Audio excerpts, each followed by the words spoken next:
Beloved, welcome back to the shop. I have always said that the smartest, the best and brightest people on YouTube are in my comment section. It never ceases to amaze me, the cleverness and the solutions to problems that come up here, and today is no exception. We have a true Mensa gracing us with his presence. Mr. Peter, who is a Finnish carpenter, Mensa, same thing, has shared a life hack or a shop hack that I'm going to share with you today. It's going to be awesome. First off, let me show you what the problem is, and then I'll share with you Peter's solution. You're going to want to see this. First off, we need to recreate the situation that was giving us trouble yesterday, and we'll do that by chalking up my felling axe in the bench vise. We'll be chalking up my beloved Hoffman Hand Forged axe, one of my most favorites. Now you remember yesterday we were rehabbing our wildland firefighting tools after a hard season's use, and I was showing you how to prep the wood for the boiled linseed oil with sandpaper. On a side note, many of you pointed out that sandpaper is not the ideal material for prepping the handles, and I know that, I get that. A card scraper or a knife is better. The reason why I use sandpaper is because everyone has it. It's something you can grab and go. But yes, you are correct. It is better to take a sturdy knife. You don't have to have a card scraper. Most pro are not going to have a card scraper. But take a sturdy knife and scrape it clean like this. You can see how effective it is. Yes, it is better than sandpaper, but I try to show various techniques. Look at that. Primitive woodsman. Shout out to Ridge Runner Blades. If you want to get one of these beautiful knives, go visit my friend Mr. Jason. He'll hook you up. But these are North Carolina's finest right there, a true treasure. I have 2 knives from them now, and I absolutely love them. But back to the problem. The problem is, if you've worked with heavy grit sandpaper, and yes, sorry, this is 100, not 60, you know, you're going along, and how many times have you lost control of it, right? You're going along, and you're sitting, I mean, that's just the problem, right? Well, let me show you the solution. I have not done this before. We're going to be doing it together for the first time. Proho should have a couple things in the shop, an assortment of sandpaper. 60 to 220 grit, 60, 100, 150, 220. Those are really your go-to grits, and you can buy these in the assortment packs. Also, 3M Super 77 spray-on contact adhesive. We're going to pull 2 sheets out here. We're going to pull 2 complementary sheets. So we'll start with the coarse. So we've got a 60 grit. And we'll go with a 220, maybe we'll go 150. That's kind of a nice spread. 150, 60 for doing the heavy lifting. 150 gives you a nice, smooth enough finish for hand tools where it's going to give you a little grip and not be too slippery. So here's what you do. Let's take this outside, and we're going to do some spray adhesive on the back of the 60. A very handy thing to keep in the shop is a little bit of masonite that you can use when you need to spray paint things, well, you don't get it all over your floor and such. Actually, we're going to do both of these. We're going to take, you see where we're going here? Just wait, it's going to get better. We're going to take our 77 here, and let's coat this. Handy stuff. Really handy unless it gets hot, because when it gets hot, then it fails. So if you try to do headliners or carpets with this stuff, and it gets hot, it fails. Ask me how I know. So that contact cement's on there. Now, I'm going to line this up in the corner of my Snappy Tom box. Nice thing about these toolboxes is this raised edge. Having a nice 90-degree corner where you can line things up, this is a perfect example. We're going to glue this back to back. Oh, careful. Goodness, I'm starting off crooked here. Actually looks pretty good there. I'm going to press these 2 together.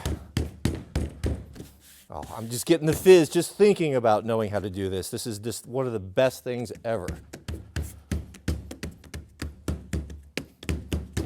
All right, now we're going to quad the paper. Fold it in half.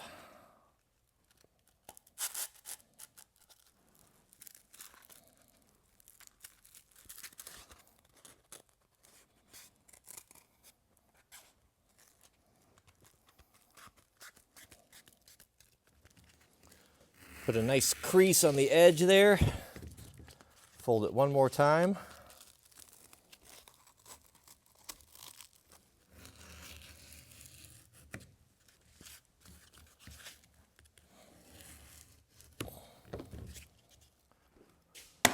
We're gonna find a sharp edge, table, whatever. Yesterday, I cut sandpaper with trauma shears. One guy who was not a Mensa, East Coast man, complained that what a waste because trauma shears are so expensive. $1.99 on Amazon. Sharp edge, once you crease it, you should be able to. I never am very good at this. I'm gonna try it and fail and end up using my trauma shears. I know there's gonna be loads of advice here, but I don't know, man. I mean, well, I guess I'm answering my question. If you fold it a few times, it tends to, looks like it wants to tear better. But I always get a raggedy edge, and it does not give me the fizz. Oh, it worked. You can tell who's not a finished carpenter. Oh, so far so good. Let's bend this back a couple times. Strike while the iron's hot. Isn't that what they say? What if we just go fast? Like, oh, I guess you have to start the tear there. No, that's pretty clean, pretty clean. We're learning by doing, gentlemen. One more. I'm about to show you the hack. Wait, you just wait. You know, I've got to extend this video to 8 minutes to get that sweet ad revenue money. Hit that thumbs up, gentlemen, if you enjoy the grift. Come on. Oh, see, always. There's always one. Ended up having to use the trauma shears anyway. All right, let's chalk up the tool and I'll show you the magic. Let's throw up the most iconic tool in the wildland firefighting arsenal, the Pulaski. Remind me to give you a little history lesson on this fine and interesting tool. Now, we've got a 60. Do we have a 60? How come these feel the same? I guess, it looks like maybe I grabbed a 220 to 150. It doesn't matter, whatever. But now we have sandpaper that's going to have a little bit more structure, more backing, and it's not going to slip out of our hand because we've got traction. We don't have that smooth paper. See the difference? Like I can't run this with one hand because it just slides. But now, look at that. So I've got my coarse on one side, flip it over.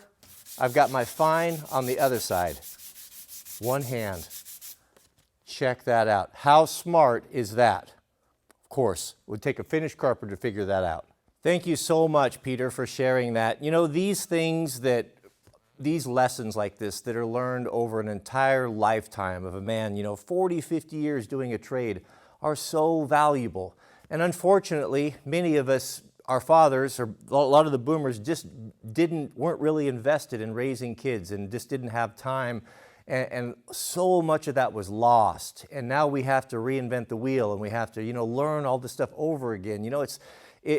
It's so valuable, these things. And if you think that this is insignificant and a small thing, you don't know anything, because these are building blocks, by all these little skills that you learn and that the tradesmen can share. There used to be apprenticeship. There used to be knowledge that was handed down from father to son. And, by and large, that's just really not done anymore. And really, to be honest, most of the fathers don't even have the information to share. They're groping in the dark just like we are. So I really appreciate these tips. If you have things like this, please share them in the comments. And if they're really good like this, I will gladly try to recreate them, share them, give you credit, because it benefits all of us. It just makes life easier.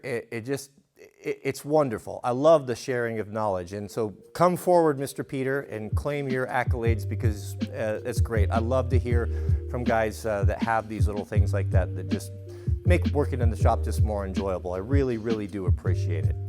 May God bless you and your families. Please keep us in your prayers, and we'll see you all on the next video.